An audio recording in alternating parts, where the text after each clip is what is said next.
जैसे बच्चा पढ़ता है, MA BA BSc कर गया, कोई और ट्रेनिंग आदि कर ली तो गवर्नमेंट उसको जॉब दे देती है, लेकिन वो मेहनत परिश्रम उससे का किया हुआ प्रफुल्लित हुआ है।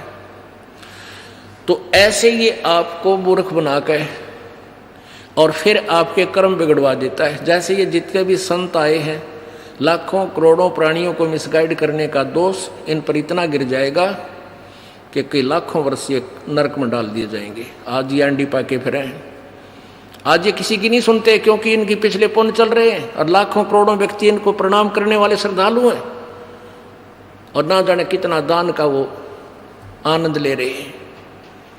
इस दास ने 20 वर्ष हो गए, पहले तो आदेश नहीं था गुरुजी का किसी को नाम देने का, पहले वैसे दास प्रचार किया करता था, अपने गुरुजी के पास ले जाकर नाम दिलाया करता था।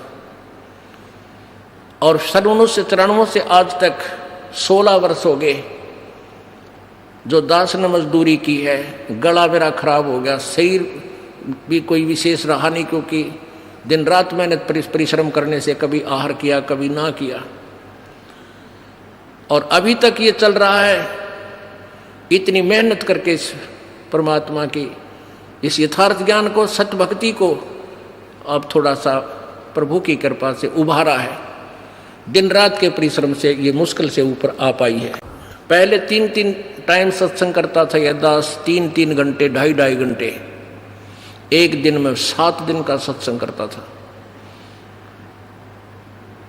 और फिर संगत से मिलना, अब भी 4-4 घंटे 5-5 घंटे रोजाना सत्संग, फिर आप जी से परमात्मा के बच्चों से मिलना, और फिर परमात्मा की सदग्रंथों से वो ज्ञान निकाल करके पुस्तक बनाना, यानी अब तक के परिश्रम जारी है। और वो क्या करते हैं, 1 घंटा जो ये दास 10 मिनट में सत्संग करता है, इतना वो 1 घंटे में बड़े आनंद ले लेगा, बोलेंगे आह। फिर उसके मुंह का नहीं देखेंगे श्रद्धालु, सतगुरु आगे क्या बोलेंगे। सतगुरुओं के पास के में है नहीं बोलना कि वह घिसी पिटी बातें 1 घंटे में 45 मिनट में कह और अपना चलते बने, क्योंकि उन्होंने अज्ञान पहले परिपूर्ण कर रखा है, उस अज्ञान को ही इधर उधर से सुनाते रहते हैं।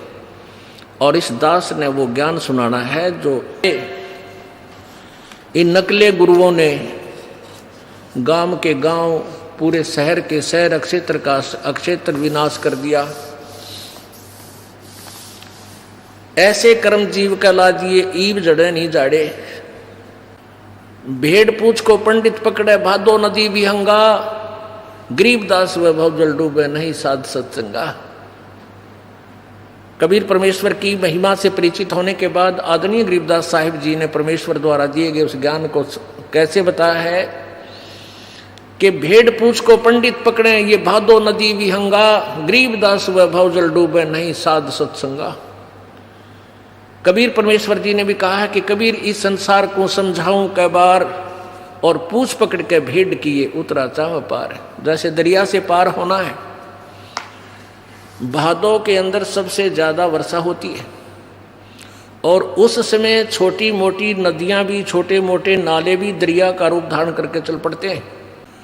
तो उस समय कहते हैं कोई दरिया ऐसे भादों के अंदर दरिया बह रही हो, बहुत अक्षेत्र को कवर करके जल, अथाह जल चल रहा हो, और उससे पार करने के लिए कोई प्रयत्न कर रहा है, उसको कोई गाइड कर दे कि भेड़ की पूंछ पकड़ ले और ये तुझे दरिया से पार कर ले जाएगी। तो वो साधन कैसा है, व्यर्थ डुबोने का। तो ऐसे इन संतों और इन अभी तक ब्रह्मा विष्णु महेश और इन क्या ना ऋषि महर्षियों के द्वारा दिया गया जो भक्ति मार्ग है, इन पंडितों के द्वारा दिया गया जो भक्ति मार्ग है, वो ऐसा है कि दरिया से पार करने के लिए भेड़ की पूंछ का समर्थन कर रहे हैं कि भेड़ की पूंछ पकड़ो और ये भेड़ तुम्हें पार कर ले जाएगी। अर्थात उनके द्वारा दी गई भक्ति विधि संसार सागर से पार नहीं कर सकती, ये पूर्ण मोक्ष नहीं कर सकती। कबीर इस संसार को समझाऊं के बारे, ये पूछ पकड़ के भेड़ की भाई उतरा चावे पार।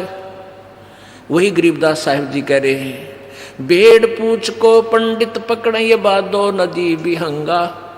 गरीबदास वैभव जल डूबे नहीं साध सत्संगा, कि वो भवजल संसार रूपी सागर में डूब जाएंगे जो साधुओं का सत्संग यानी तत्वदर्शी संत का सत्संग जिनको सुनने को नहीं मिला। और ये पंडित, ये ब्राह्मण लोग ये भेड़ पूंछ को पकड़े हुए हैं, इनको यथार्थ ज्ञान नहीं भक्ति विधि का।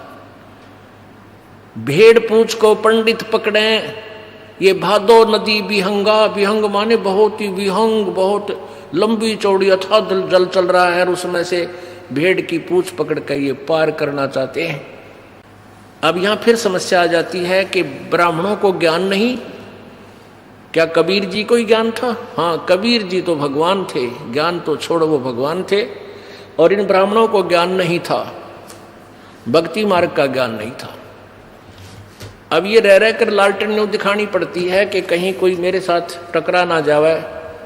जैसे सुबह बताया था, अंधा एक लालटेन लिए जाओ था अंधेरे में, आगे से बच्चे आ गए, उछल कूद मचा रहे थे, तो उसने अंधे ने आवाज लगाई कि बेटा देखना मैं अंधा हूं, मुझे दिखाई नहीं देता, सावधान होकर आना चलना।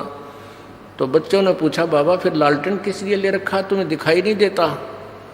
अंधे ने कहा कि तुम आंखों वालों के लिए, कहीं मुझे मेरे में टक्कर ना मार दो, बूढ़े की देही तोड़ दो, किधर टूट जा टांग मेरी,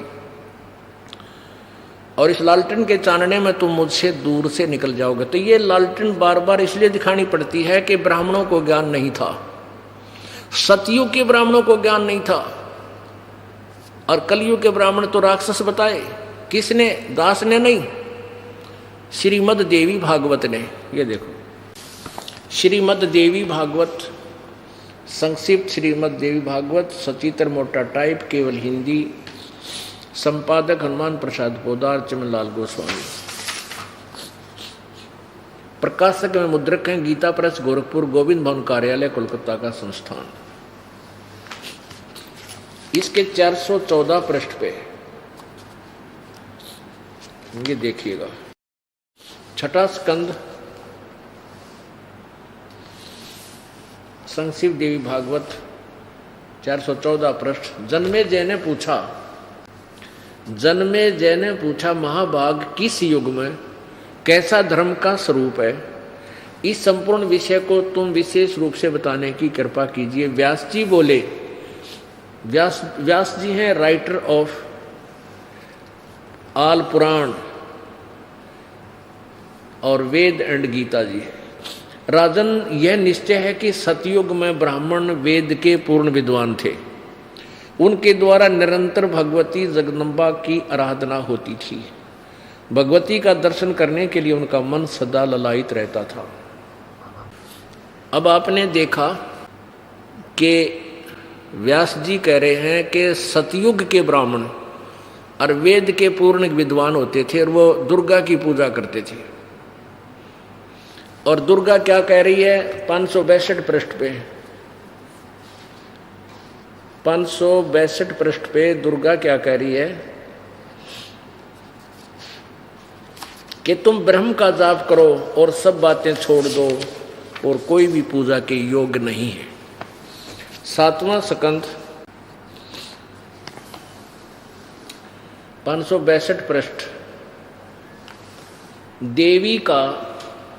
देवी के द्वारा हिमालय को ज्ञानोपदेश और ब्रह्म स्वरूप का वर्णन, यानी ब्रह्म के विषय में वो जानकारी दे रही है।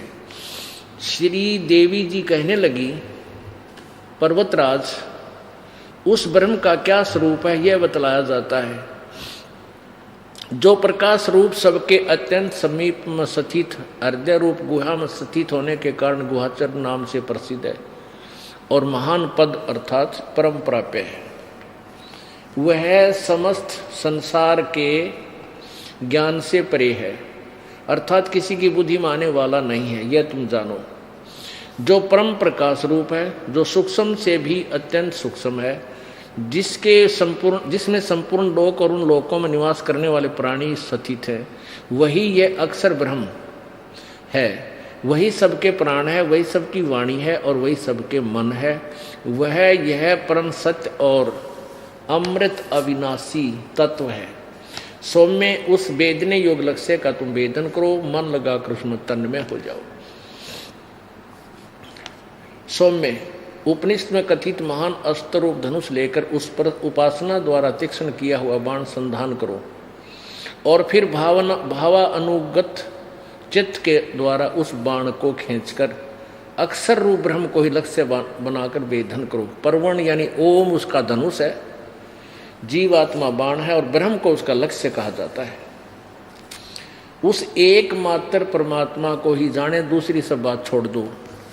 अब दुर्गा कह रही है कि मेरी भी पूजा त्याग दो और अन्य देवताओं की पूजा भी त्याग दो, केवल एक ब्रह्म की पूजा करो, नथिंग एल्स। उसका क्या मंत्र है ये देखिए, एक मात्र परमात्मा को जाने, दूसरी सब बात छोड़ दो। यही अमृत रूप परमात्मा के पास पहुंचाने वाला पुल है। संसार समुद्र से पार होकर अमृत रूप परमात्मा को प्राप्त कराने का यही सुलभ साधन है। उस हृदय में विविध प्रकार प्रकट होने वाला परब्रह्म संतन करता है, अंतर्यामी रूप से वर्तमान। इस आत्मा का ओम के जप के साथ ध्यान करो, इससे अज्ञान में अंधकार से सर्वथा परे और संसार समुद्र से उस पार जो ब्रह्म है उसको पा जाओगे, तुम्हारा कल्याण हो। यानी ओम का जाप करो, ब्रह्म प्राप्त करो। और वो ब्रह्म कहाँ रहता है? वह यह सबका आत्मा ब्रह्म ब्रह्मलोक रूप दिव्य आकाश में स्थित है। अपने आत्मा नाइन कहते हैं, भेड़ पूछ को पंडित पकड़े, भादो नदी बिहंगा, गरीबदास वैभव जल डूबे, नहीं साध सत्संगा। अब ये ब्राह्मण है, सतयुग के ब्राह्मण कहते हैं, वो दुर्गा की पूजा करते थे और वेदों के पूरे विद्वान थे। वेदों में ना गीता जी में कहीं भी दुर्गा की पूजा का कितना विधान नहीं, और ये वेदों के ज्ञाता। हाय हाय। अब आपने 414 पृष्ठ पे देखा, व्यास जी बता रहे हैं कि ब्राह्मण, सतयुग के ब्राह्मण वेद के पूर्ण विद्वान होते थे और वो दुर्गा की पूजा करते थे। अरे थारा गजब हो। और दुर्गा कहती है मैं केवल एक ओम जाप है और ब्रह्म की पूजा करो। और गीता जी अध्याय नंबर 18 के श्लोक नंबर 62 में गीता ज्ञानदाता ब्रह्म, गीता जी अध्याय नंबर 8 के श्लोक नंबर 13 में अपने विषय में बता रहा है कि मेरा एक ओम मंत्र है, एक अक्षर ओम मंत्र है, मेरा जाप करोगे मुझे प्राप्त होगे। चौथे अध्याय के 5वें श्लोक में कहा कि अर्जुन तेरे और मेरे बहुत जन्म हो चुके, तू नहीं जानता मैं जानता हूं। और 9वें श्लोक में कहा कि मेरे जन्म और कर्म अलौकिक है। 8वें अध्याय के प्रथम श्लोक में अर्जुन ने पूछा कि आपने 7वें अध्याय के 29वें श्लोक में गीता जी में कहा कि उस तत्व ब्रह्म को जानने के बाद और पूरे अध्यात्म ज्ञान को समझने के उपरांत प्राणी केवल जरा और मरण से छूटने का प्रयत्न करता है, तो किम तत्ब्रह्म, वो तत्ब्रह्म कौन है? 8वें अध्याय के 3 श्लोक में उत्तर दिया है गीता ज्ञानदाता ब्रह्म ने कि वो परम अक्षर ब्रह्म है। गीता जी अध्याय नंबर 8 के श्लोक नंबर 5 और 7 में अपनी साधना के विषय में बताया कि मेरी साधना करेगा तो मुझे प्राप्त होगा। और 8वें अध्याय के 6 श्लोक का ये प्रमाण है, उसका भावार्थ है कि जो जिसकी पूजा करता है अंतिम श्वास तक उसी को प्राप्त होता है।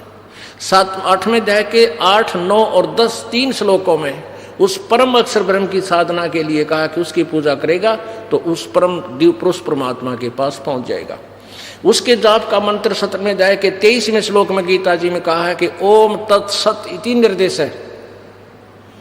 ब्रह्म ने त्रिविध समर्थ है। ओम तो सीधा ब्रह्म का है, तत् और सत्य सांकेतिक है। ये ब्रह्म और परब्रह्म पूर्ण ब्रह्म के हैं, परब्रह्म और पूर्ण ब्रह्म के हैं, यानी अक्षर ब्रह्म और परम अक्षर ब्रह्म के बारे में है। तत् मंत्र जो है ये अक्षर ब्रह्म का, और सत मंत्र ये सांकेतिक हैं दोनों। और ये मंत्र नहीं है कोई और मंत्र, ये दास बताएगा। तो सत मंत्र वो परम अक्षर ब्रह्म का है।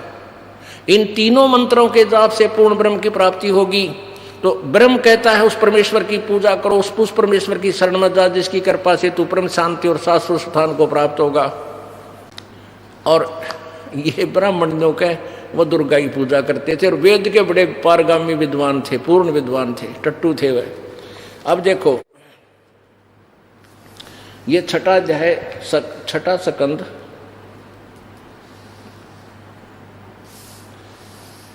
श्री संक्षिप्त देवी भागवत 414 पर आपने पढ़ा था कि व्यास जी बता रहे हैं जन्मेजय को कि राजन यह निश्चय है, यानी पक्की बात समझ लिए कि कलयुग सतयुग के ब्राह्मण वेद के पूर्ण विद्वान थे। उनके द्वारा निरंतर भगवती जगदम्बा की आराधना होती थी। भगवती का दर्शन करने के लिए उनका मन सदा ललायित रहता। ये तो सतयुग के ब्राह्मणों का स्थिति है। और ये देखो इसके बिल्कुल इसी पृष्ठ पे अगले पैरे में धर्म की यही सती थी, त्रेता में भी रही परंतु कुछ ह्रास हो गया। और सतयुग की तो सती थी, सतयुग की जो सती थी वह द्वापर में विशेष रूप से कम हो गई। उन प्राचीन धर्म की सती थी त्रेता युग में रही परंतु वह ह्रास हो गया।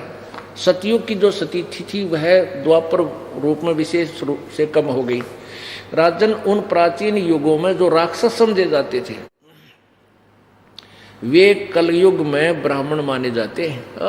ये वर्तमान के ब्राह्मण है तो कलयुग में जो राक्षस होते थे उनके समान है, क्योंकि अब के ब्राह्मण प्राय पाखंड करने में तत्पर रहते हैं। दूसरों को ठगना, झूठ बोलना और वैदिक धर्म कर्म से अलग रहना कलयुगी ब्राह्मणों का स्वाभाविक गुण बन गया। अब आपको ये वाणी जो परमात्मा ने बोली है अपने मुखारविंद से और वही ज्ञान दिया फिर अपनी प्यारी आत्मा गरीबदास जी को, संत गरीबदास जी महाराज जी ने अपनी अमृतवाणी में परमात्मा का दिया हुआ ज्ञान किस प्रकार वर्णन किया। गीता जी अध्याय नंबर 4 के श्लोक नंबर 25 से लेकर 30 तक क्या बताया है कि कोई तो देवताओं की पूजा करता है उसी को फाइनल मान रहा है, कोई व्रत रखता है उसी को अपनी साधना को श्रेष्ठ मानता है, और कोई केवल अहिंसा ना करना ही अपना परम कर्तव्य मान लेता है, कोई सदग्रंथों का स्वाध्याय करने से मोक्ष मानता है, कोई केवल एक हवन मत करने मात्र से ही अपनी कल्याण मानता है, और वो अपनी अपनी साधनाओं को पाप नाशक जानते हैं। गीता जी अध्याय नंबर 4 के श्लोक नंबर 32 में कहा है कि इस प्रकार का विस्तृत ज्ञान सच्चिदानंद घन की वाणी में उस परमेश्वर द्वारा दिए गए तत्व ज्ञान में वर्णित है, और वो अपने क्रियाओं से यानी कर्म करने से ही बनता है। जैसे कर्म करोगे वैसा फल मिलेगा। अब हम कर्म करें थे सारे शास्त्र विरुद्ध, हम कर्म करें थे भक्ति मार्ग भी सारा शास्त्र विरुद्ध, तो हमें वो कर्म सही नहीं फल दे रहे थे। अब हम कर्म करेंगे, वो कर्म करेंगे जो हमें मोक्ष देगा। तो उसके बारे में कहा कि उस तत्व ज्ञान को चौथे अध्याय के 34वें श्लोक में किसी तत्वदर्शी ज्ञानियों के पास जाकर समझ, उनको दंडवत प्रणाम कर। वो के बताएंगे, सट दर्शन सट बेस कहावे, बहुविध धुंधुधार मचावे, तीर्थ व्रत करें तर बीता, वेद पुराण पढ़त है गीता, यो भी बैदा है बैदे से भेद अलहदा, यो भी बैदा। 4 संप्रदा 52 द्वारे, जिन्हों नहीं निज नाम बेचारे, माला घाल हुए हैं मुक्ता, सट दल उआ बाई बकदा। एक मोटी सी माला गाल के गल में नो दिखावा बड़े भगत से रिसद मुक्त हो रहे हैं, और सब उआ बाई बकदे हैं। उआ बाई यानी किसी के पास यथार्थ ज्ञान नहीं है। अब ये वाणी परमात्मा का यथार्थ ज्ञान जो 600 वर्ष पहले ये कह रिजेक्ट कर दिया गया था कि कबीर तो शास्त्रों को नहीं जानता, कबीर तो अक्षर ज्ञान युक्त नहीं है, वो तो अज्ञानी है, वो क्या जाने वेदों सदग्रंथों के रहस्य को। ये वाणी 600 वर्ष पहले परमात्मा कबीर जी ने बोली थी, और वही ज्ञान अपनी प्यारी आत्मा गरीबदास जी के कंप्यूटर में दोबारा फिर उससे निकलवा दी, जो थोड़ा बहुत मिलावट हुई थी वह क्लियर होगी। क्या बताते हैं कि माला घाल हुए हैं मुक्ता ये सटदल उवा बाई बकदा उवा बाई। अब व्यास जी कह रहे हैं कि सतयुग के ब्राह्मण बड़े वेदों के विद्वान होते थे, पूर्ण विद्वान, और दुर्गा की पूजा करते थे। अरे फूटे भाग थारे विद्वानों, और गेला फोड़ दिए मारे। अब दुर्गा कहती है ब्रह्म की पूजा करो, ब्रह्म कहता पूर्ण ब्रह्म की करो। तो कहाँ थे ये? भेड़ पूछ को पंडित पकड़े बादो नदी विहंगा, गरीबदास वो भवजल डूबे नहीं साध सत्संगा। बैरागी बैराग न जाने बिन सतगुर ने चोट निशाने, 12 बाट बेटम बिलोरी सठ दर्शन में भक्ति ठगोरी। इन सठ दर्शनीय में कहते हैं ये सारे जो है अपना जीवन ठगा रहे हैं, व्यर्थ कर रहे हैं। इनकी भक्ति जीवन नष्ट करने की है, ठगा ठगाई की है। सन्यासी 10 नाम कहावे, शिव शिव करे न संशय जावे, निर्वाणी नी कच्छ निसारा, भूल गए हैं ब्रह्म द्वारा। यो भी बैदा है बैदे से भेद अलैदा, यो भी बैदा। वेद पढ़ने पर भेद न जान ये बाँचे पुराण 18, और जड़ को अंधे पत्ते खुआवे भूल गए सिरजनहारा। वेद पढ़े और भेद ना जाने, जो कहे वेदों के बड़े विद्वान थे, वो कहे दुर्गा पूजा करो भाई, दुर्गा की पूजा करते हैं। वेद पढ़ने पर भेद ना जाने ये बाँचे पुराण 18, और फिर पूजा की एक बिना मूर्ति बना करते दुर्गा की, और उसका भोग लगाया करते। अरे थारा गजब। और जड़ को अंधे ये पत्ते खुआवे, और भूल गए सृजनहारा। मूर्ति बना ली दुर्गा की, भगवान शिव जी की, विष्णु जी की, राम कृष्ण की, और उसका पत्थर का मुंह कहने होगा भोग लगावे, और भूल गए सृजनहारा। सृजनहार कौन? अनंत कोट ब्रह्मंडे का एक रति नहीं भार, और सतगुरु पुरुष कबीर है ये कुल के सृजनहार। ये सूक्ष्म वेद की वाणी है, जिसके विषय में गीता कहती है कि उसका ज्ञान किसी तत्वदर्शी संतों से समझो। वो ये दास आपको बता रहा है। ब्रह्म कर्म भैरव को पूजे, सत शब्द नहीं साहेब सूझे, माला मुक्ति कक्कड़ हुक्टी ही बाना बौड़ी भांग बसौड़ी, यो भी बैदा है बैदे से भेद अलैदा, यो भी बैदा बैदा क्यों जाना, हम सतगुरु बैठे न्यू जाना। जंगम जैनी फोकट फैनी नाम न चेन्या, गुरु गुण ही ना, यो भी बैदा है बैदे से भेद अलैदा, यो भी बैदा। गलरी जिंदा मस्तक बिंदा, गुग्गल खेवें जंतर सेवें, यो भी बैदा है बैदे से भेद अलैदा, यो भी बैदा। आकी दौरा बांध बटोरा धूमा धामी कैसे स्वामी, यो भी बैदा है बैदे से भेद अलैदा, यो भी बैदा। नगर निराशा तन कुंतरा सा, पशु प्राणी स्वान समानी, यो भी बैदा है बैदे से भेद अलैदा, यो भी बैदा। बैदा मीन यूजलेस, व्यर्थ। जैसे गीता जी अध्याय नंबर 16 के श्लोक नंबर 23 में कहा कि शास्त्र विधि को त्याग कर जो मनमानी पूजा करते हैं उनको ना कोई सिद्धि होती है, ना सुख होता, ना गति होती है, अर्थात यूजलेस, बैदा है, वो व्यर्थ है। अब गरीबदास साहेब जी से पूछा कि तुमने ये बैदा कैसे जाना कि हमें सतगुरु मिल गया? हमें सतगुरु मिल गया था तो हम इसलिए हमने बैदा पता लग गया ये व्यर्थ है।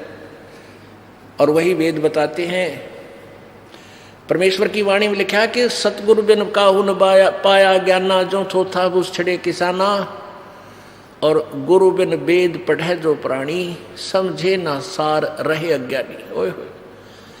अब परमात्मा, क्योंकि इनको ऋषियों को, महर्षियों को और ब्रह्मा विष्णु महेश को, इनको सतगुरु नहीं मिले, जिस कारण से ये वेदों को समझ नहीं सके। परमेश्वर कबीर जी कहते हैं वेद हमारा भेद है, और मैं ना वेदन के माही, और जौन वेद से मैं मिलूं वो वेद जानते नहीं। यानी वेद मेरा ही भेद है, और मेरे पाने की विधि इन चारों वेदों में नहीं है।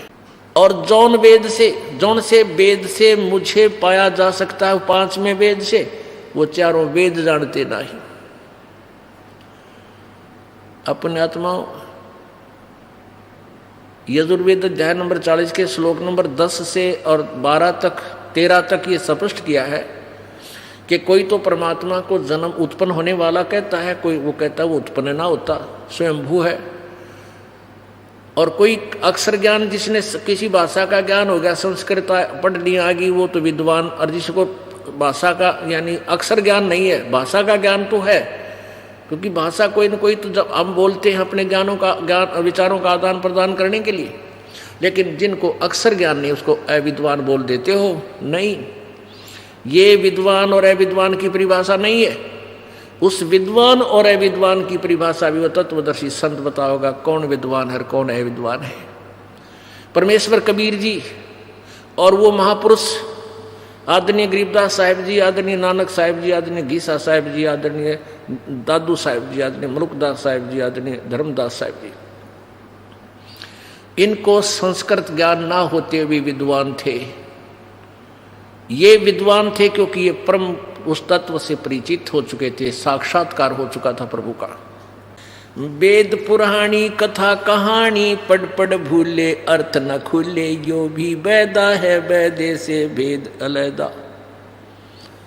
कहते हैं वेद पुराण और ये कथा कहानी, वेद पुराणी कथा कहानी। ब्रह्मांड ने कर दिया, एक राजा था उसने ऐसे कर दिया, कहते ये कहानी करा कितनी बार पढ़ ली। और वेद पढ़े पर अर्थ ना खुले, उनके तुम्हें पता नहीं चला ये वेद क्या बताना चाहते हैं। ये भी वैदा था जो उन्होंने अपने हिसाब से दुनिया को भ्रमित कर दिया। सन्यासी बैरागी सेवड़े ये तन पर छार लगावे हैं, 500 नार 2500 लड़के दोंदों धार मचावे हैं। सन्यासी बैरागी सन्यासी सेवड़े ये तन पर राख रमावे हैं, और 500 नार 2500 नारी, 500 नार 2500 लड़के ये धूं धूं धार मचावे हैं। क्या बताते हैं? कंठी माला और मृगछाला सिर पर जटा रखावे हैं, ये ढोलक ताल झालरी पीटे हैं, ताना रीरी गावे हैं। यो भी वैदा है वैदे से भेद अलैदा, यो भी वैदा वैदा क्यों जाण्या, हम सतगुरु बैठे नो जाण्या। तन के योगी मन के भोगी, गुल्लर पेट पड़ावे हैं, गुज बीरज का मर्म ना जाण्या, भद्दर भेख बनावे हैं। करवा और कोपीन लिए जो बनखड़ गुफा बनावे हैं, खुदा कुत्ती घट में दूती, फिर ग्रह द्वार आवे हैं। अब क्या बताते हैं? इस मन की बड़ी जबरदस्त चाल है। इस जीव का अंडोला बना रखा है इसने। यू ना भक्ति करने देता, आत्मा चाहती है भक्ति, यू कहता है चल भक्ति यूं करांगे, ऐसे ठीक नहीं, ऐसे करते हो भक्ति। अब जिसके अंदर भी परमात्मा की प्रेरणा बनती है किसी ग्रंथ के पढ़ने से या किसी संत के विचार सुन लेने से, तो उसके के मरोड़ी लाता है, ये काल ने कह चल जंगल में चलांगे, यहाँ भक्ति नहीं हो सकती। घर छोड़ जाता है, जंगल में चला जाता है। अब परमात्मा बताते हैं भाई ठीक है, परमात्मा के लिए चाहे कुछ भी करना पड़ जाएगा, करना ही चाहिए। अब तुम वन में चले गए, अच्छा वहाँ क्या होगा कि वहाँ शाम तक तो आप ठीक है घर की रोटी खाई हुई, सांझ तक एक दिन तो आप टेक सकते हो, शाम ने फिर भूख लगेगी। एक रात भी काट देगा, अगले दिन फिर सुबह लठ लेकर पहुँचेगा गांव में किसी नगर में, दियो माई है उड़ा कुछ तो बना ना मिला तो किसी ने आटा गाल दिया, फिर ने सोचेगा भाई चूल्हा बाल लूँ, लकड़ी इकट्ठी करी, चूल्हा बनाया, फिर लगी गर्मी सर्दी पड़न, ओले आ गए कि तब बूंद वर्षा आ गई, फिर सोचे धूपड़ी गाल लूँ। वो सारा सांग फिर जोड़ दिया, जो छोड़ कर चला था। अब घर ने छोड़ कर गया, फिर गृहस्थी का द्वारा आकर फिर हाथ फंसा दिया, तो ये क्या फायदा, क्या यूज हुआ? तेरी घर छोड़कर जान में तेरे के लाभ मिला? अब परमात्मा कहते हैं कि डेरे दंड खुश रहो ये खुसरे लेना मोक्ष, ध्रुव प्रहलाद भी पार हो गए फिर गृहस्थी में के दोष। एक भगत था को पिछला संस्कारी ही प्रेरणा होती है, उसका जल्दी असर हो जाता है, पिछले पुण्य कर्म अच्छे होते हैं। ऐसे उसने ज्ञान सुना, ऐसी प्रबल प्रेरणा होगी। शादीशुदा था, 2 बच्चे थे छोटे छोटे, तो घर छोड़कर चाल पड़ा, निकल गया कि मैं तो भगवान प्राप्ति करूंगा। वहां चला गया, वो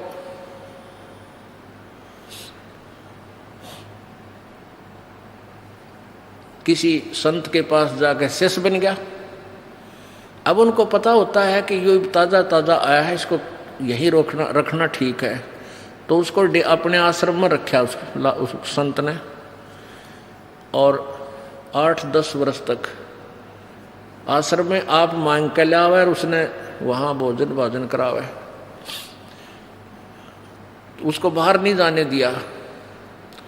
एक दिन उसका जो गुरुजी था वो बीमार हो गया तो उस गुरुजी ने कहा कि जा बेटा ले आज तू भिक्षा मांग लिया। वो भिक्षा मांगन गया। आगे क्या था कि एक माई के 2 छोटे छोटे बालक, एक ने तो गोदी में ले रही, एक उसकी दामन पकड़ के और उसके पीछे पीछे आ रहा, और वो माई एक हाथ में आटा ले रही कटोरे में, अगले बाबा जी। अब बाबा जी ने वो कटोरे वाला आटा तो डलवा लिया, उसके मन में प्रेरणा आ गई, देख काल की के प्रबल चाल है। अब मन में एक प्रेरणा भर दी कि निकम में ये एक औरत इन बालका ने क्यों कर पालेगी, जिसका पति ना हो तो यह कैसे पालेगी इन बच्चों को। फिर उसने सोची अगते तू भी छोटे छोटे बच्चे छोड़ कर आया था इतनी ही आयु के, ए भगवान मेरे बच्चों का क्या हुआ होगा। तो फिर वो ये सोचता उसने सोची रहा होली जाली, एक बात मन में आई, चल होली जाली क्यों पंगे में पा दे, चाल आश्रम में। वो आश्रम की तरफ चला 10 कदम। फिर उसके मन में आई रहे ईसा के कसाई हो गया तू, एक बार देखता वो बालक मर लिए एक जीव है, नो सोच कर वो फिर घर की तरफ चल पड़ा। फिर उसके मन में आई रहा छोड़ दे, लोग हंसी करेंगे, नो कहेंगे भाई तू कल तक गया था बाबा जी बन कर, फिर आ गया। फिर आश्रम की तरफ चल पड़ा। वहां जाकर नो सोची अब तना कौन पछाड़ेगा, तेरी तो सारा बड़ी बड़ी दाढ़ी बड़े बड़े बाल, उम्र 12 साल में तो डर लिया, को पछाड़ नहीं। तू खेत में किसान था वो, उसने सोची तो अपने खेत में जाकर देखे, ये दूर बैठ के बच्चे होंगे थोड़ा काम करने जरूर आओगे, 1 दिन 2 दिन पता लग जाएगा खेत का बेरा, अपने खेत में वो काम करेंगे मेरे बच्चे, और जब नहीं आए होंगे तो फिर तो वह मरे लिए। अब उसने वह जोड़ी वत ले रखा था, आटे का थैला तो दिया फेंक, फाइनल डिसीजन कर लिया भाई खेत में जाकर और दूर से देख के उल्टाया जाऊंगा। अब वो खेतों में आ रहा था, वो बाबा जी जा रहा था और उसकी पत्नी खेतों में काम करे थी। उधर से उसका छोटा भाई अपने खेतों में काम कर रहा था और वो उसकी पत्नी भी वही काम कर रही थी, उसके बालक भी थे। तो उसका छोटा भाई था जो कहने लगा उसकी पत्नी तय, अपनी भाभी तय, मुझे तो ऐसा लगता है कि मेरा भाई आ रहा है, वो आवे।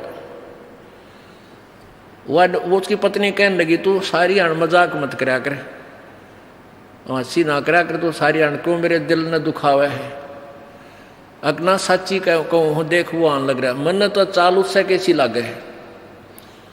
फिर उसने भी ध्यान दिया, नहीं बोली ना क्यों बकाओ के करना था, इतने 12 साल हो गई इब तो ना आया। आखिर में उसने उसके देवर ने कहा कि तू सच्ची मान ले वो आ रहा वो ही आज। फिर वह ने बोली तो बाबा जी है, फिर चल जाएगा कि डटे है, यो रुकने के लिए थोड़ा आया होगा, अपना कोई और काम वसाया होगा। तो उसका छोटा भाई था वो देवर कहने लगा कि इन रोक तो मैं दूंगा, तू थोड़ा सा सहयोग दे दे मुझे।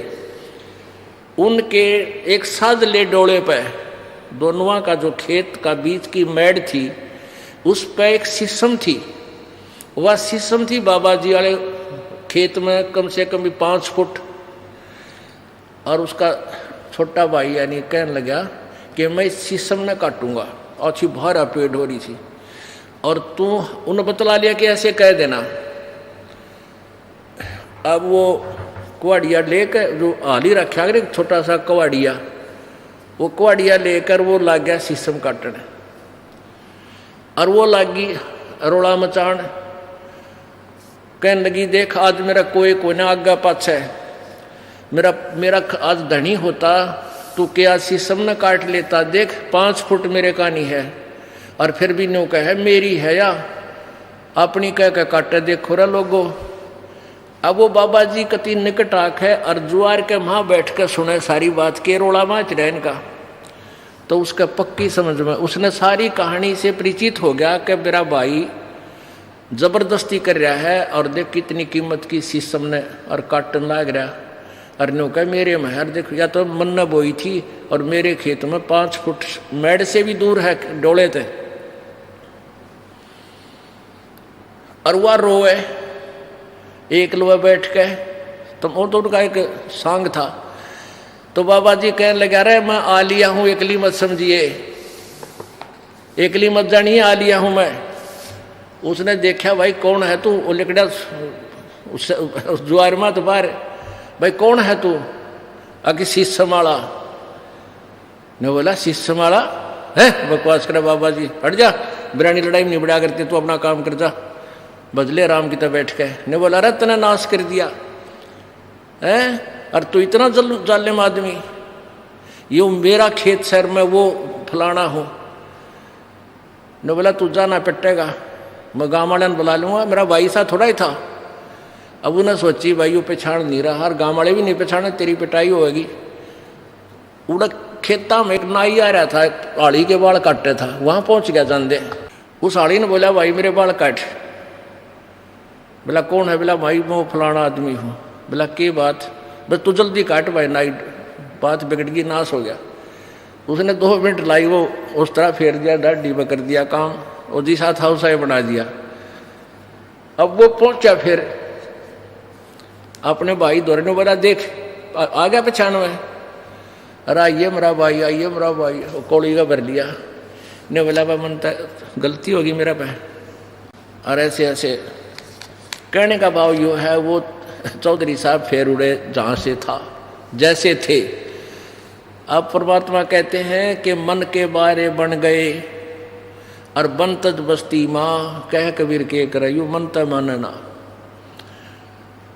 अब यहाँ से निकला था मोह ममता ने छोड़ कर वहाँ, और वो फिर हुआ न्यो की न्यो भूबड़ में आग पाई। कहते विकार मरे मत जानियो जो भूबड़ में आगे। तो न्यो सोचा मैंने मोह ममता मार ली, कहते न्यो की न्यो पावेगी। या तो इसका समाधान यही है, अपनी भक्ति करो ज्ञान से, एंटीबायोटिक ये सत भक्ति करने से या नॉर्मल सी हो जाएगी परमात्मा की आड़ में। फिर या दोबारा आग सलगेगी नहीं, फिर नहीं पनपेगी। उसके लिए क्या बताते हैं, बैरागी सन्यासी सेवड़े तन पर छार लगावे हैं। ये 500 नार 2500 लड़के धुंधों धार मचावे हैं। काम क्रोध मोह लोभ अहंकार, कहते हैं 500 नारी, एक नारी त्याग दीनी 5 नारी गैल बे, और पाया न द्वारा मुक्ति का सुखदेव करीब सैलवे। 1 नारी को त्याग कर जंगल में पहुंच गया, किस लिए? कि नारी को तूने भक्ति बाधक जाना, कि तेरी पत्नी भक्ति में बाधा करती है, इसलिए तू छोड़ छाड़ कर चल जंगल में। और ये 5 नारी गैलवे, ये 5 नारी काम क्रोध मोह लोभ अहंकार, कहते हैं बेटा इन न त्यागेगा ना, जब तू बैरागी बनेगा इन घर न त्याग ले, और चाहे वह किधर जंगल में बैठ के त्याग ले। कहते हैं 1 नारी त्याग दीनी 5 नारी गैलवे। एक तो वह भक्तिवादक जो समझी थी तूने वह छोड़ दी, ये 5 और तेरे संग हैं, और पाया ना दोबारा मुक्ति का सुख देव करी बहु सैलवे। अब आगे देखो कितना अच्छा निर्णय दिया है। 5 नारी कहाँ तक बाधक? काम, क्रोध, लोभ, मोह, अहंकार, कंठी माला और मृगछाला सिर पे जटा रखावे हैं, और ढोलक ताल झालरी पीटे ताना रेरी गावे हैं।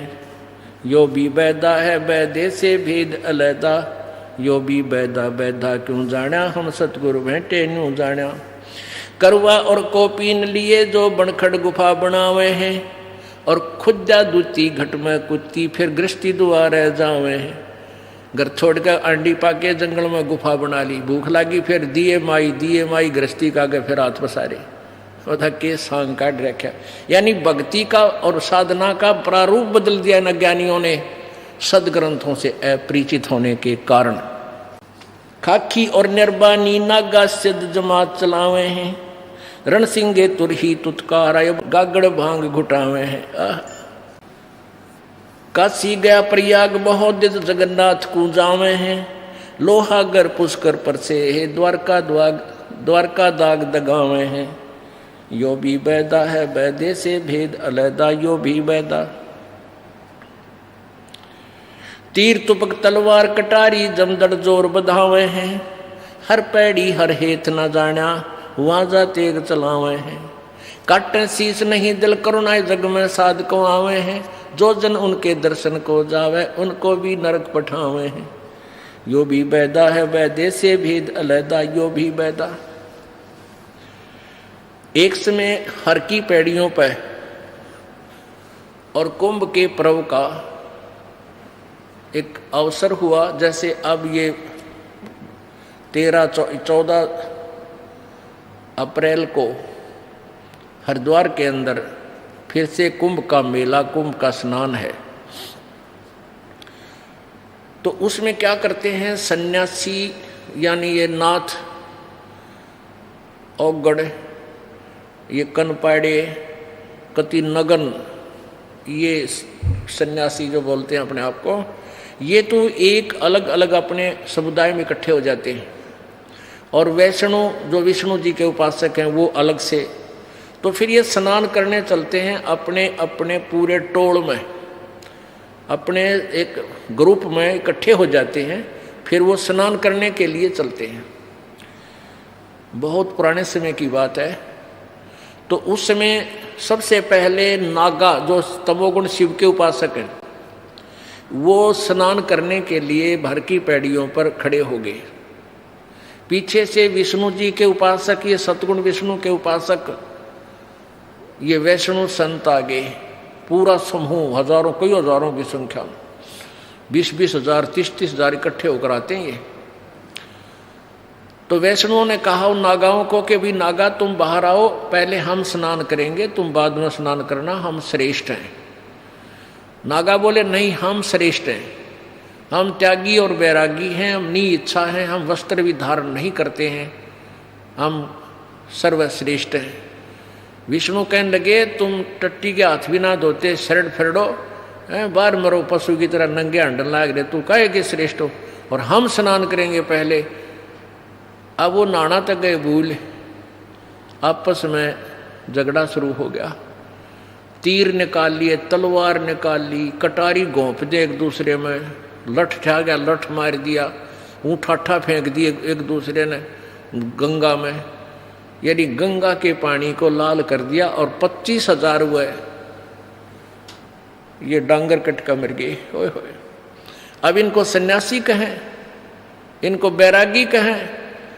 कहते हैं एक नारी त्याग दीनी 5 नारी गैल वे, काम, क्रोध, मोह, लोभ, अहंकार, मैं श्रेष्ठ, मैं श्रेष्ठ। ये भी एक नारी गेला थी, और इस नारी ने के जुल्म करा दिया, कत्लेआम करा डाला। कहते इन त्यागो जो बनोगे तुम साधु संत बैरागी। तीर तुपक तलवार कटारी जड़दर जमधड़ जोर बधावे हैं, कि डट के झगड़ा लठ बजावे हैं। हर पैड़ी हर हेत न जाना वाजा तेग चलावे हैं। हर की पैड़ी का है, परमात्मा में प्यार भी कोई ना, इतनी दया नहीं। और काटे शीश नहीं जल करुणा, ये जग में साधक आवे हैं, और जो जन उनसे दीक्षा ले ले उनको भी नरक ले जावे। इस प्रकार परमात्मा ने अपनी महिमा यथार्थ ज्ञान स्वयं ही आकर के बताया। अब क्या बताते हैं, पार ब्रह्म को छाड़े करिए पूजे आन अनीत, चेतन से ती ओलने भाई जड़ से ती है प्रीत, पाहन से ती प्रीतड़ी और चेतन से ती दो से, दो जग धारा जावेंगे कदे न पावे मोक्ष, पत्थर परमेश्वर कहें यो जग अंधा घोर, साहेब पर सेवा नहीं ये पहुंचेंगे किस ठोड़, पत्थर पुजारी जीव हैं ये कलयुग के लोग, या बाण कुटिल छूटे नहीं इनका लग गया दीर्घ रोग। कहते पत्थर पुजारी जीव हैं ये कलयुग के लोग, और या बाण कुटिल छूटे नहीं, ये हैबिट बुरी इन तो छूटती नहीं, यू लग गया दीर्घ रोग। बेग चले हैं भिष्ट को पत्थर गाठी बांध, और जीवेंगे किस भेद से ये विष के लड्डू सांध। ये सभी समुदाय भेख अलग अलग जो कहते हैं, ये फलाना ये सन्यासी हैं, ये बैरागी हैं, ये उगड़ हैं, ये वैष्णव हैं, कहते हैं ये सभी परमात्मा पाने के लिए ही चले हैं। बेग चले हैं भिष्ट को, स्वर्ग के लिए चले हैं, और पत्थर गांठ बांध पत्थर की पूजा करें, और आन उपासना करते हैं, वेदोनुसार साधना नहीं करते हैं। जीवेंगे किस भेद से ये विष के लड्डू सांध, साधों से ती मस्करी और चोरों संग खुशहाल, कौड़ी गए पल्लू बंधा डार दिया नगलाल, साधों की संगत नहीं ना साहेब का जाप, कहे गरीब कैसे बचे हैं इनके तीनों ताप। अब जैसे तीन ताप से दुख होता है, एक देहिक, दैविक और आध्यात्मिक, ये तीन प्रकार के ताप होते हैं, तीन ताप। अब जैसे कोई जंतर मंतर कर देता है, कोई श्राप दे देता है, या अकाल गिरता है, ये इस तरह के जो ताप हैं ये तीन ताप में आते हैं, या ज़्यादा वर्षा हो जाती है।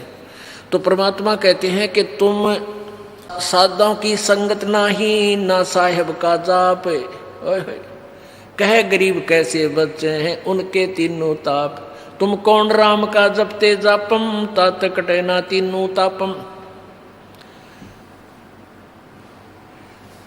संतों की संगत नहीं, यानी तत्वदर्शी संत तुम्हें मिले नहीं, और ना उस परमेश्वर का सच्चे साहिब का सच्चा नाम का जाप। तो गरीबदास जी कहते हैं कह गरीब कैसे मिटे तुमरे तीनों ताप, तुम्हें लाभ कैसे होगा, तुम्हारी साधना यूजलेस है, शास्त्र विरुद्ध है, तुम्हें कैसे ईश्वरीय शक्ति का लाभ प्राप्त होगा।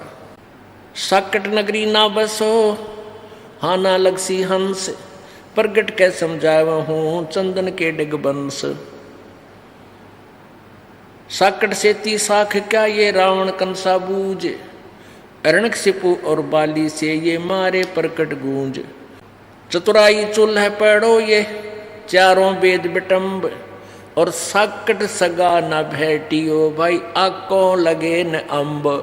ओह कितनी प्यारी वाणी कही है कि यह चातुर प्राणी चोर हैं ये मूड मुग्ध है ठोठ, और संतों के निकाम के इनको दो गलजोट। ये चातुर प्राणी चोर हैं, ये जो महर्षि कुमाव थे गुरु बने फिरे थे, ये चातुर प्राणी थे विद्या को ग्रहण करके, इनको ज्ञान नहीं था वेद और गीता का।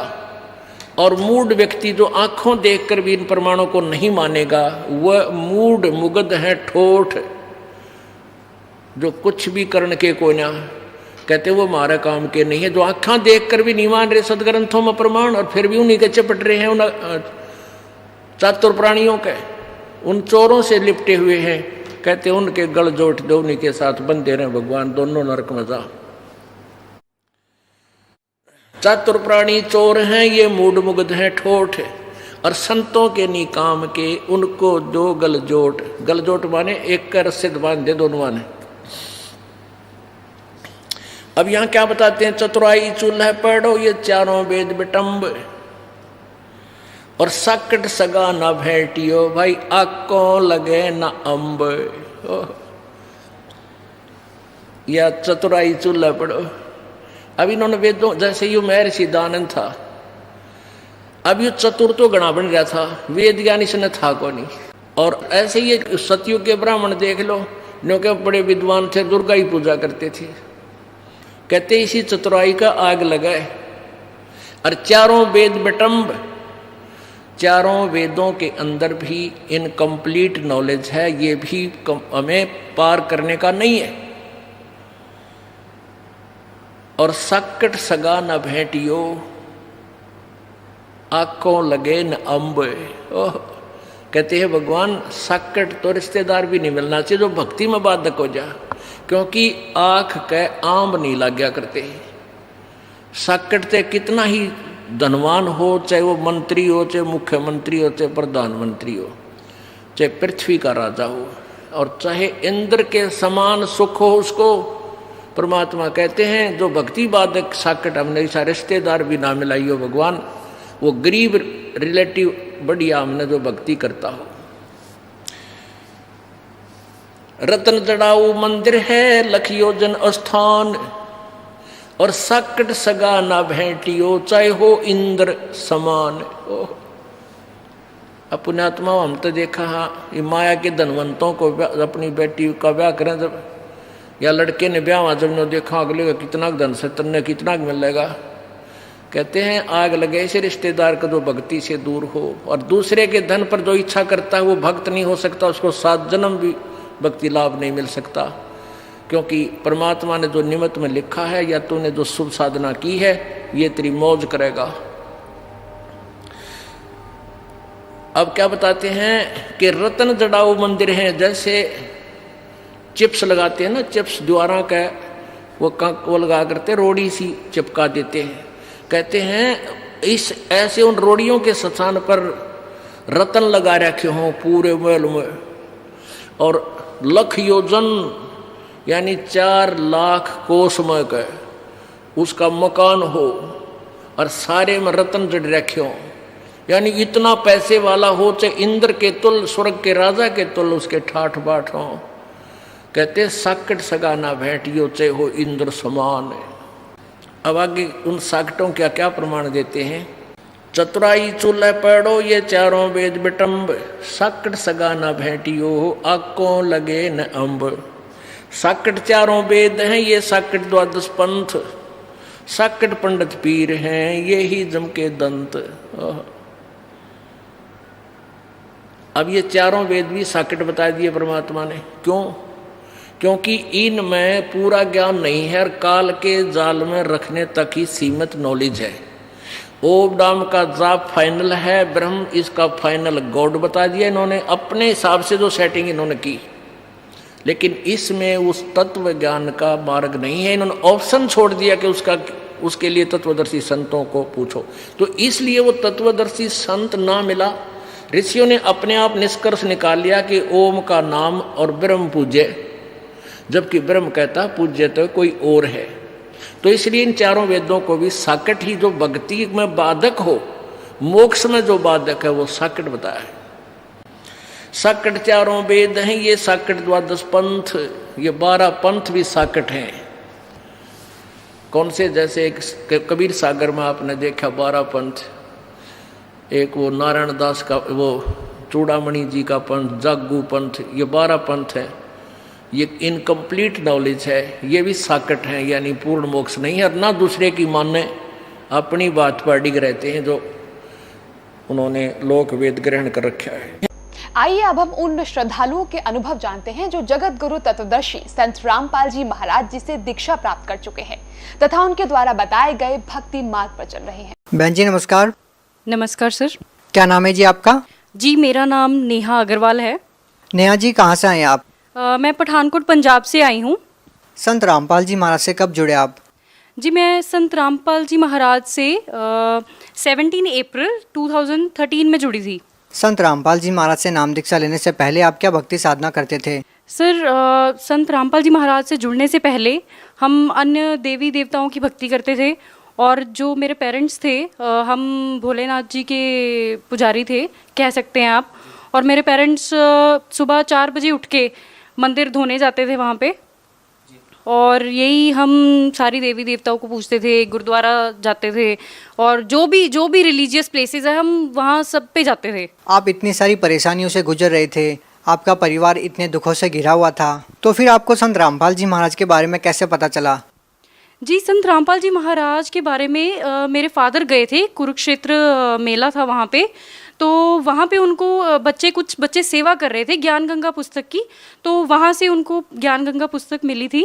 और घर ले जाके मेरे फादर ने ज्ञान गंगा पुस्तक पढ़ी, और उसमें जो जो लिखा था उन्होंने ग्रंथों से मैच किया कि ये कैसे, मतलब जो भी लिखा है, पहले तो वो बड़े अमेज्ड हुए बातें पढ़ के कि लिखा क्या क्या हुआ है, जो कि हमारे ग्रंथों में लिखा है। गुरु नानक देव जी ने रहस्य बताया है कि वो परमात्मा कौन है जो उनको मिले थे, जो उनको बेई नदी पे मिले थे, और जो भी परमात्मा के बारे में ग्रंथों में वर्णन किया हुआ है वो सारा, तो मेरे फादर ने सारा कुछ मैच किया और उन्होंने नामदान ले लिया। आप भक्ति कर ही रहे थे पहले, तो फिर आपने संत रामपाल जी महाराज से नाम दीक्षा क्यों ली? सर ठीक है, हम भक्ति कर ही रहे थे पहले, और वैसे तो अकॉर्डिंग टू मी मेरा ऐसा कुछ नहीं था कि मैं कभी अपनी लाइफ में गुरु बनाऊंगी, क्योंकि मुझे ऐसा लगता था कि वो भी तो हमारे जैसे इंसान ही होते हैं, वो भी एक नॉर्मल पर्सन ही है, उनमें ऐसा क्या खास है। मुझे ऐसा लगता था कि मेरे फादर जो हैं, क्योंकि सबसे पहले मेरे फादर जुड़े थे संत रामपाल जी महाराज से, और उन्होंने नाम दीक्षा ली थी 2008 और 9 में, आई गेस उनको ज्ञान गंगा पुस्तक मिली थी, कुरुक्षेत्र मेले में वो गए थे। तो उस दौरान उन्होंने ज्ञान समझा और उन्होंने नाम दीक्षा ली। बट जब वो घर पे आते थे, हमें बताते थे, हमें कुछ नहीं पता लगता था, और मेरा इस चीज़ में बिल्कुल भी इंटरेस्ट नहीं था कि मैं ऐसे साधारण इंसान को, तो ऐसा कुछ नहीं था। नहीं, आप ऐसा क्यों मानते थे कि संत रामपाल जी महाराज साधारण इंसान हैं? आपके क्या थॉट्स थे उस टाइम पर? देखिए, मुझे ऐसा लगता था कि इंडिया में इतने सारे गुरु हैं, ठीक है, तो वैसे ही संत रामपाल जी महाराज है, वो भी एक नॉर्मल इंसान है। तो मुझे तो ऐसे ही लगता था, मुझे उनमें कुछ खास नहीं लगा, क्योंकि ना ही मैंने उनका ज्ञान कभी सुना था, ना ही मैंने उनको देखा था कभी, ना ही मैंने उनके बारे में कोई नेम सुना था, ठीक है। तो आपको संत रामपाल जी महाराज खास नहीं लगे, इसीलिए आप संत रामपाल जी महाराज को एक आम इंसान मानते थे। आपको संत रामपाल जी महाराज खास कब लगे? जी, मुझे संत रामपाल जी महाराज खास तब लगे, उसमें एक लंबी स्टोरी है, जो कि हमारा घर इतना बर्बाद हो चुका था, हमारा घर इतना बर्बाद हो चुका था कि मैं आपको बता नहीं सकती। हाँ, इट वाज 2008 कि मेरे फादर जो थे, उनके कोई फ्रेंड थे, ठीक है, वो आपस में बिजनेस डीलिंग करते थे। तो जिस दौरान क्या होता था कि हमने उनको सैलरी पे रखा हुआ था, मेरे फादर ने उनको सैलरी पे रखा हुआ था कि आप सारा हमारे ऑफिस का देखेंगे। तो ठीक है, वो काफ़ी अच्छा चलता रहा। बट एक मोमेंट ऐसा आया कि उन्होंने मेरे फादर को चीट किया, एंड उसी दौरान उन्होंने उन पे ब्लैक मैजिक किया। और उस दौरान क्या हुआ, मेरे फादर थोड़े अंडर डिप्रेशन आ गए और वो घर से चले गए। और ये सिलसिला 6 साल तक चला।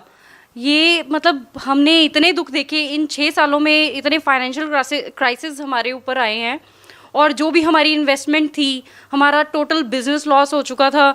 और इस दौरान मेरे फादर बहुत ही अंडर डिप्रेशन हो गए थे, और जो भी हमारी इन्वेस्टमेंट्स थी, हमारे पास गोल्ड था, वो भी हमने सेल आउट कर दिया। हमारे पास जो भी गाड़ियाँ वगैरह जो भी था हमारा, हम सब ग्राउंड लेवल पे आ गए थे, हम पूरी तरह से बर्बाद हो गए थे। तो जब संत रामपाल जी महाराज का मैंने नामदान लिया था, तो मैंने नामदान लिया, मेरे फादर ने ही हमें घर पे आके बताया था, पहले तो हम मानते नहीं थे। आप ये बताइए, संत रामपाल जी महाराज से नाम दीक्षा लेने वाले हर श्रद्धालु को कुछ ना कुछ लाभ जरूर होते हैं। आपका परिवार जब इतनी सारी परेशानियों से गुजर रहा था, इतनी सारी फाइनेंशियल प्रॉब्लम आपको थी, तो उन परेशानियों से आपको कैसे छुटकारा मिला? सर, जब हमने नामदान लिया और हमें नहीं पता क्या हुआ, क्या क्या था। बस हमने सिर्फ भक्ति की, जो संत रामपाल जी महाराज ने हमें मंत्र दिए, हमने सिर्फ वो सच्चे दिल से वो मंत्र जाप किए और हमारी मुसीबतें डे बाय डे कम होती गई। नेहा जी क्या करते हैं आप? मैंने बैचलर्स इन साइंस किया है and currently I am preparing for banking and other competitive exams. देखिए आप एजुकेटेड हैं, क्या आप मानते हैं कि आज के इस आधुनिक युग में, कंप्यूटर के युग में, क्या इस ज़माने में आप विश्वास करेंगे इन बातों पे कि किसी संत के आशीर्वाद देने से या किसी संत की किताब पढ़ने से कोई बीमारी दूर हो सकती है या कोई नशा छोड़ सकता है? जी पहले तो नहीं था, पर जैसे ही संत रामपाल जी महाराज से मैंने नाम दीक्षा ली है तब से मेरे को दृढ़ विश्वास हो गया है कि पृथ्वी पे अगर संत हैं तो वो संत रामपाल जी महाराज हैं, और अगर किसी भी प्रॉब्लम का सॉल्यूशन कोई कर सकता है तो वो संत रामपाल जी महाराज ही कर सकते हैं और कोई नहीं कर सकता, whether it is related to your health or anything else. Neha ji, यदि संख्या के आधार पर किसी संत की पहचान हो तो शायद हिंदुस्तान में ऐसे बहुत सारे संत हैं जिनके लाखों की संख्या में फॉलोअर्स हैं। आप संत रामपाल जी महाराज को कहाँ पाते हैं? जी नहीं, बिल्कुल भी नहीं। अगर हम कहें कि किसी के फॉलोअर्स बहुत ज़्यादा हैं और वही सही हो सकता है, ऐसा नहीं हो सकता। बिकॉज हमें राइट पाथ फॉलो करना है, हमें ये नहीं देखना है कि क्राउड कहाँ पे है। ठीक है, we don't have to follow the crowd, we have to follow the right path and which is shown by Sant Rampal जी महाराज। नेहा जी, हम देखते हैं कि बहुत सारे ऐसे संत हैं जो कहते हैं कि पाप कर्म नहीं करते, पाप कर्म तो भोगने से ही समाप्त होते हैं, जबकि संत रामपाल जी महाराज जी अपने सत्संग प्रवचनों में कहते हैं कि पाप कर्म कर सकते हैं। दो संतों की बातों में विरोधाभास क्यों है? सर देखिए, जो संत कहते हैं कि साधना से पाप कर्म नहीं कट सकते, इसका मतलब ये है कि उनके पास सच्ची भक्ति नहीं है, इसलिए उनकी थिंकिंग ऐसी है। क्योंकि हमारे गुरु संत रामपाल जी महाराज ने तो ये कहा है कि सच्ची साधना से पाप कर्म कट सकते हैं। किस आधार पर संत रामपाल जी महाराज कह रहे हैं कि भक्ति करने से पाप कर्म कट जाते हैं? सर, संत रामपाल जी महाराज ने वेद और शास्त्र खोल खोल के दिखा रहे हैं वो सबको, गीता, कुरान, बाइबल, गुरु ग्रंथ साहिब, सब में प्रमाण दे रहे हैं कि वो परमात्मा कौन है जिसने 6 दिन में सृष्टि रची और 7वें दिन जाके तख्त पे जा विराजे।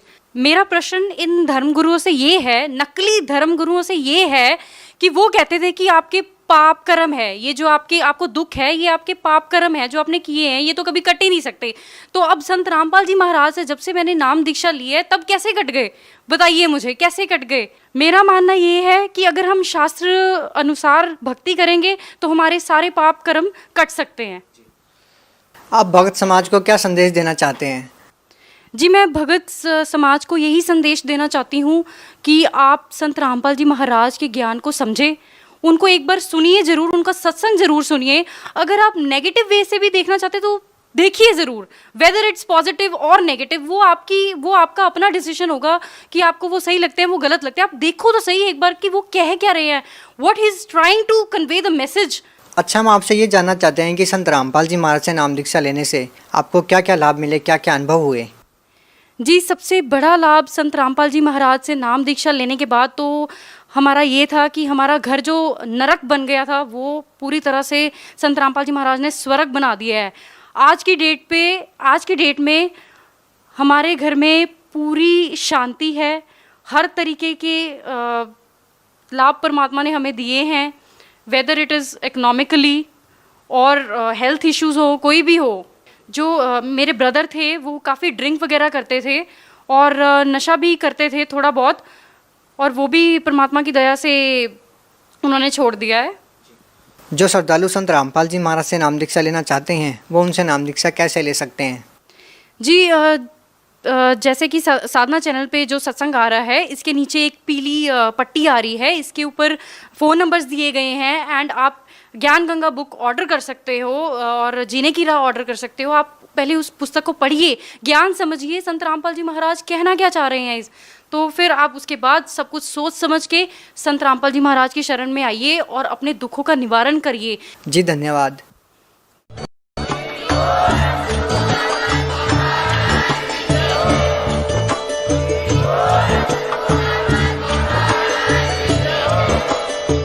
आप सुन रहे थे जगत गुरु तत्वदर्शी संत रामपाल जी महाराज जी के मंगल प्रवचन। अधिक जानकारी के लिए विजिट कीजिए हमारी वेबसाइट www.jagatguru